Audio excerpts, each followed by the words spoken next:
আগামী দিনের বিরোধী রাজনীতির যে মুখ সেটা শুভেন্দু অধিকারী, এটা বলার কোনো অস্বস্তির জায়গা নেই।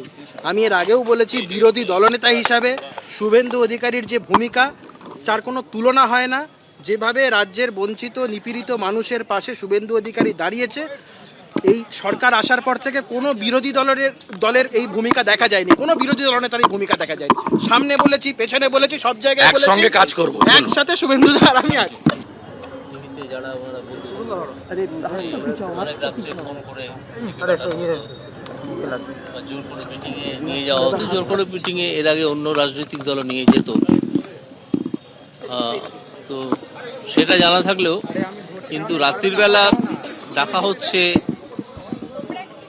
এটা আমার কাছে খুব একটা পরিচিত ঘটনা পশ্চিমবঙ্গে নয়।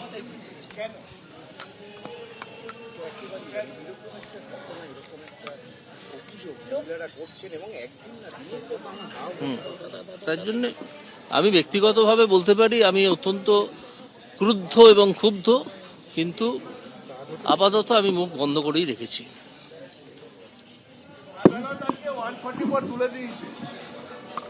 আদালত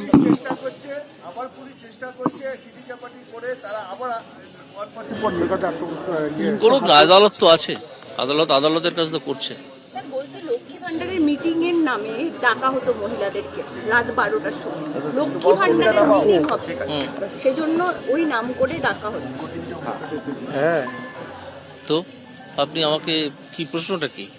লক্ষ্মী ভান্ডারের তাহলে মহিলাদেরকে লালসা না না, সব জায়গায় তো লক্ষ্মী ভান্ডারের নাম করে ডেকেছে, এরকম ঘটনা কি ঘটেছে পৃথিবীতে বা ভারতে পশ্চিমবঙ্গে?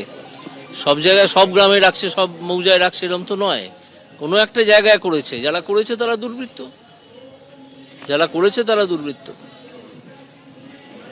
এবং এখানে একটা প্রশ্ন যেটা উঠে আসছে অনেকের মনে, যেমন আমার মনেও, সেটা হচ্ছে প্রশাসন কি জানতো না এরকম ঘটনা ঘটছে?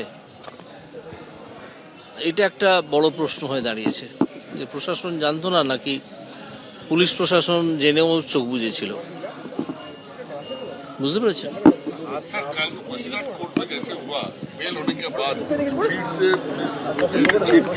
এইটা পুরনো কিছু, এটা নতুন কিছু নয়, এটা বহু পুরনো ঘটনা।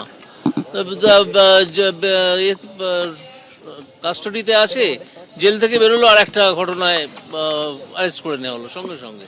এ তো বহু রাজনৈতিক কর্মীকে বহুদিন ধরে করা হতো, এটা নতুন কিছু নয়, এটা হয়, এটা হয়।